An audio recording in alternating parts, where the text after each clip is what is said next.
अस्सलाम वालेकुम वरहमतुल्लाहि वबरकातुहू। मैं मुहम्मद तलहा, मेरा चैनल बिल्डर कंस्ट्रक्शन।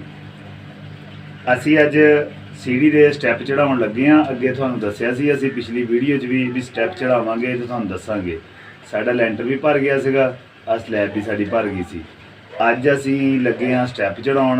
तुहानूं सारा तरीकेकार भी दसदे हाँ भी किद्दां असी चौकी रखी सीगी। असी ये चौकी 42-46 की रखी हुई सीगी। इदां साडी हैगी आ यह 42, थल्लों 42 के स्टैप आ रहे हैं। इदां साडी हैगी आ 46। हुण असीं 46 के स्टैप लैके जाने आ ते 42 का इत्थों पूरा हक छड्डना वा। किद्दां सीढ़ी के पहले पौडे का स्टार्ट करना वा वो भी असीं तुहानूं दसदे हां। ते इधरों अपना 42 इधरों भी पूरा आना वा, इस साइड तो भी 42 पूरा आना वा। दोनों साइडों तो 42 चौकी पूरी छड्डनी आ, फिर आपां इहनूं लैके तां तुरना वा।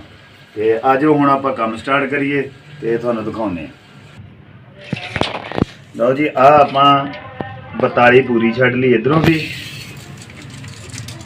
42 पूरी छड्ड ली आपां, इधरों भी आ भी अपनी 42 हो गई। ते इदां 46 सीगी, 46 आपां पूरी कर लईए।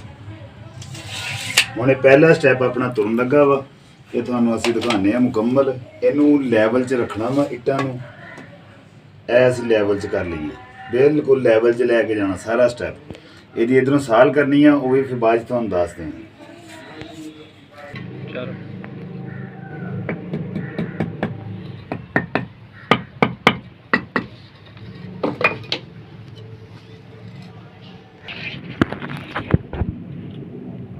लो जी, पूरा भी 46 ते रख लिया, आप भी 46 पूरा लैके जाना। 46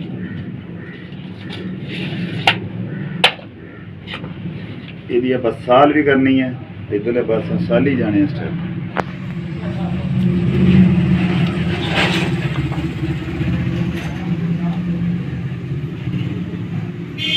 हाँ साल हो गई जी।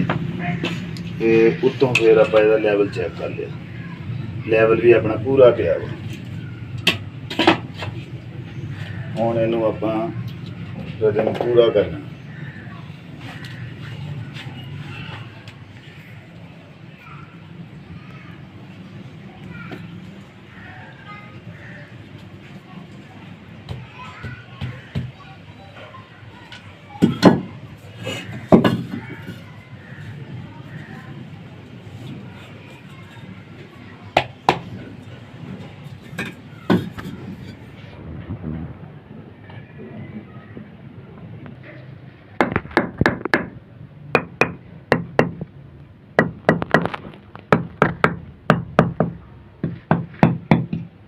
लो जी, आ स्टैप अपना पूरा हो गया। इस तरह ही हम सारे स्टैप लैके जाने हैं, तुहानूं वक्फे वक्फे नाल असीं दिखाई रखांगे।